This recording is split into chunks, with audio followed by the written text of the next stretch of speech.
Satu bangunan yang penuh dengan sejarah yang sangat panjang. Bermula peranannya sebagai sebuah gereja beratus-ratus tahun lamanya. Ditukar pula menjadi sebuah masjid. Kemudian ditukar pula menjadi sebuah muzium.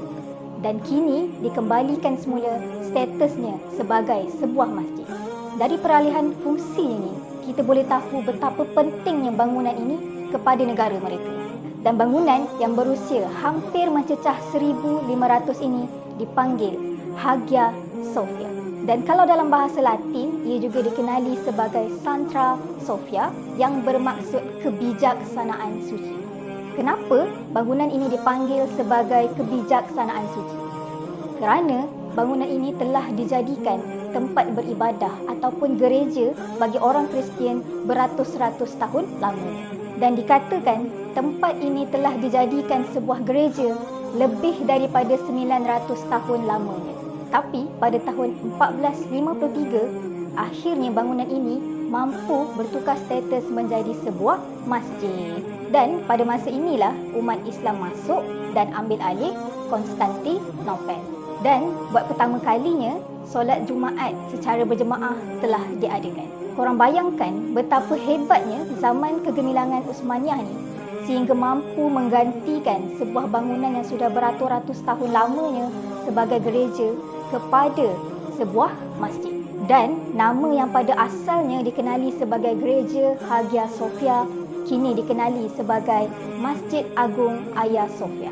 Selepas 500 tahun, iaitu pada sekitar 1934, seorang pemimpin Turki yang namanya cukup dikenali, Mustafa Kemal Atatürk, sanggup menukarkan Hagia Sophia ini kepada sebuah muzium. Dan dikatakan dia ni merupakan seorang pengkhianat agama yang sanggup buat apa sahaja untuk menjatuhkan agama Islam. Sampai dia sanggup untuk tak benarkan azan, dan kalau dibenarkan pun muazzin perlu tukar azan tersebut ke dalam bahasa Turki. Jadi pada tahun 1935, maka Hagia Sophia ni pun berubahlah menjadi sebuah muzium. Sehingga pada tahun 1954, seorang pemimpin Turki yang dipanggil Erdogan berjanji untuk kembalikan semula Hagia Sophia ni kepada orang Islam. Dan bermula daripada itulah, sedikit demi sedikit unsur-unsur Islam telah diterapkan di bumi Turki. Iaitu pada tahun 2006, sebuah ruangan solat telah disediakan bagi staf-staf di muzium untuk beribadah. Kemudian azan pertama pula dikumandangkan selepas 85 tahun. Dan pada tahun berikutnya, ribuan para jemaah bersama dengan Anatolia Youth Association berkumpul beramai-ramai melaksanakan solat subuh secara berjemaah, dan mereka ni menuntut supaya Hagia Sophia dikembalikan semula sebagai sebuah masjid. Sehinggalah pada tahun 2020, akhirnya Hagia Sophia ini telah dikembalikan semula statusnya sebagai sebuah masjid. Tapi disebabkan oleh penularan COVID-19, maka masjid ini tidak dapat digunakan buat sementara waktu. Sehinggalah pada tahun ini, Hagia Sophia mula membenarkan orang ramai untuk melakukan ibadah tarawih buat pertama kalinya selepas 88 tahun. Apa yang lebih menyentuh hati, beribu para jemaah datang untuk meraihkannya setelah 2 tahun masjid ini dikembalikan statusnya.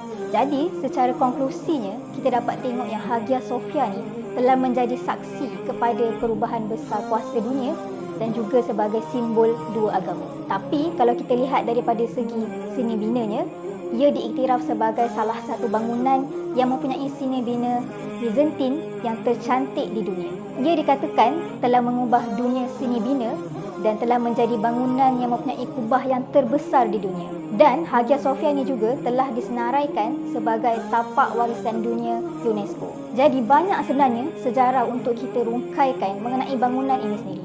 Bukan sahaja bercerita mengenai agama, tetapi bangunan ini juga mempunyai sejarahnya tentang ia telah roboh, ia telah dibaik pulih disebabkan oleh kebakaran, disebabkan oleh pemberontakan.